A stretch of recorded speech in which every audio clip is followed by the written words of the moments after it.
চলো বন্ধুরা, আজকে একটু পাক্কন পিঠা বানাই। অনেকদিন পিঠা বানাই না, কিন্তু চালের গুঁড়া, দুধ, এক প্যাকেট এনার্জি বিস্কুট ও একটা ডেমো কিছু গুড় নিয়ে নিলাম। গাই গোলার জন্য গুড়টা গুলিয়ে নিলাম, কিছু বিস্কুট আর ডিম দিয়ে একটু ফেটিয়ে নিলাম। এখন গাইটা গুলে নেব। চালের গুঁড়োটা দিয়ে গরম পানিতে দিয়ে গাইটা করে নিয়েছি। এখন ডিম আর বিস্কিট মিশানো মিশ্রণটা দিয়ে ভালো করে মুথে নেব। সুন্দর করে না মুথলে পিঠে কিন্তু ফেটে যাবে। এখন বেলে আমি হাতের সাহায্যে কেটে নেব।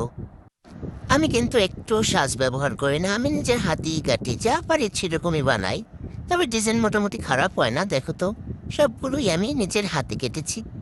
কেমন হয়েছে তোমরা একটু জানাবে কিন্তু। এই যে দেখো, সবগুলো আমি হাতে কেটেছি। সুন্দর করে ভেজে নেব। হ্যাঁ, কেমন হয়েছে কালারটা? এরকম বাদামি রঙের পরে ভেজে নেব সবগুলোই। আস্তে আস্তে করে ভাজতে হবে, সুন্দর করে ভেজে। এদিকে আমি দুধটা গরম করে নিয়েছি। দুধ গরম করে পিঠাগুলো দিয়ে একটু ঢাকনা দিয়ে ঢেকে রাখবো। সুন্দর নরম হয়ে ভিজে যাবে। দেখো, দুধের একদম পারফেক্ট ক্ষীর হয়ে গিয়েছে।